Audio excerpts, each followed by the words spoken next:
नमस्कार. रेखा स्पेशलमध्ये सर्वांचं स्वागत. आज आपण कैरीचा मुरब्बा बनवणार आहोत. तर सध्या मार्केटमध्ये खूपच मस्त कैऱ्या येत आहेत. तर आता आपण कैरीचा मुरब्बा बनवूया. तर मी ह्या गावरान कैऱ्या घेतलेल्या आहे. तुम्ही तोतापुरी कैरी घेतली तरी चालेल, पण मला आंबट गोड असं मुरब्बा आवडतो, त्यामुळे मी ही गावरान कैरी घेतली आहे. चला तर आता आपण रेसिपीला सुरुवात करूया. तर यासाठी आपल्याला साहित्य लागणार आहे 700 ग्रॅम साखर, 1 किलो गावरान कैरी, 7 ते 8 काजू, 5-6 विलायची, 1 लिंबू. चला आता आपण कैरी छान अशी शिलून घेऊया. चला तर आता आपण कैरी शिलायला घेतलेली आहे. तर आपल्याला ही नोक असतं, यामध्ये चीक असतो, तर आपल्याला ही सुरीच्या सहाय्याने काढून घ्यायचं आहे. तर अशा पद्धतीने आपण सर्व कैऱ्यांचं नोक काढून घेऊया. अशा पद्धतीने हे काढून घ्यायचं आहे. त्यानंतर आपण कैरी शिलून घेणार आहोत.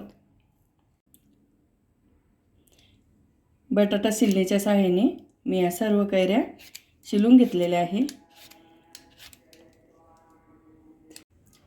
कैऱ्या शिलून झालेल्या आहे. आता आपण हे कट करून घेणार आहोत. याचे आपल्याला छोटे छोटे पीस बनवून घ्यायचे आहे. अशा पद्धतीनं कैरी कट करून घेऊया. आपल्याला अशा छोट्या साईजचे तुकडे करून घ्यायचे आहे.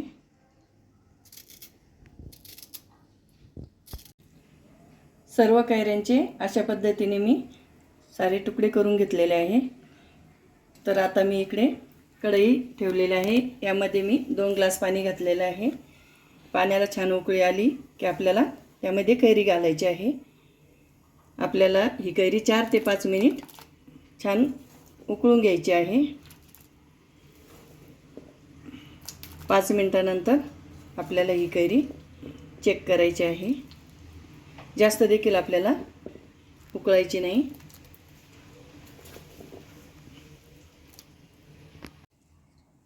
कैरी आपण 5 मिनिट छान उकळून घेतलेली आहे. छान सॉफ्ट अशी कैरी आपली झालेली आहे. आता आपण ही पाण्यामधून एका चाळणीमध्ये काढून घेऊया. याचं जे पाणी असतं ते देखील आपण शरबतसाठी यूज करू शकतो.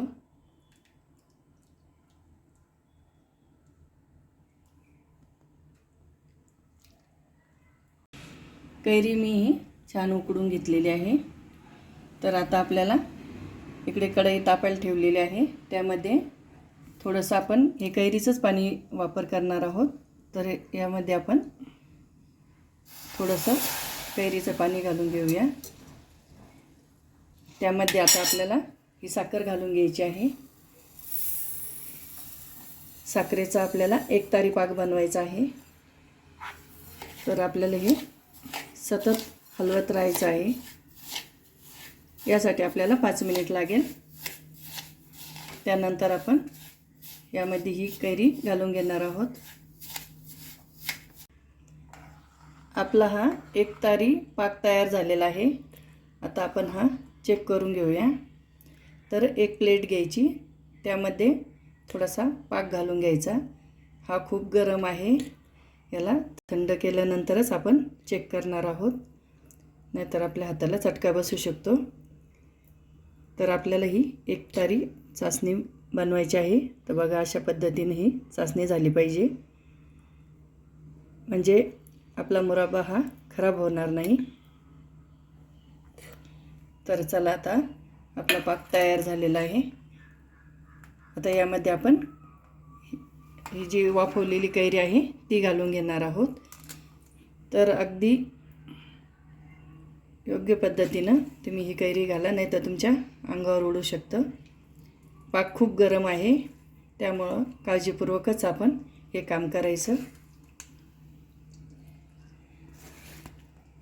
यानंतर आपल्याला ही पुन्हा शिजून घ्यायची आहे.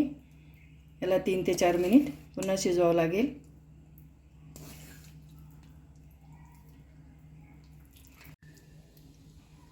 उकडलेली कैरी पाकामध्ये टाकून मी 10 ते 12 मिनिट छान उकळून घेतलं आहे. बघा आपला मुरब्बा छान तयार झाला आहे. तर आता यामध्ये आपल्याला अर्धा लिंबूचा रस टाकायचा आहे. तर लिंबामुळे आपला मुरब्बा टिकायला मदत होते. चांगलं मिक्स करून घ्यायचं आणि याला 2 ते मिनिट आपल्याला चांगलं शिजू द्यायचं आहे. तर यामध्ये आता आपल्याला वेलायची पावडर टाकून घ्यायची आणि आपण काजू घेतलेले होते, हे मी असे बारीक कट करून घेतलेले आहे. तर आता आपण यामध्ये घालून घेऊया. तुम्हाला नको असेल तर नाही घातले तरी चालेल, पण यामध्ये काजू टाकले तर खूपच छान टेस्ट येते. आता आपण हे 2 ते 3 मिनिट छान शिजवून घेणार आहोत. तर आपला मुरब्बा हा तयार झाला आहे. बघा खूपच छान कलर आलेला आहे. चला तर मैत्रिणींनो, आपला मुरब्बा तयार झाला आहे. मी यामध्ये साखर वापरली आहे. तुम्हाला आवडत असेल तर गूळ वापरला तरी चालेल. अशा पद्धतीनं तुम्ही नक्की करून बघा. लहान मुलांना हा मुरब्बा खूपच आवडतो. तुम्ही हा पोळीसोबत किंवा थालीपीठ यासोबत खाऊ शकता. खूपच टेस्टी असा बनलेला आहे. तुम्ही देखील नक्की करून बघा आणि कशी वाटली माझी रेसिपी कमेंट करून नक्की कळवा.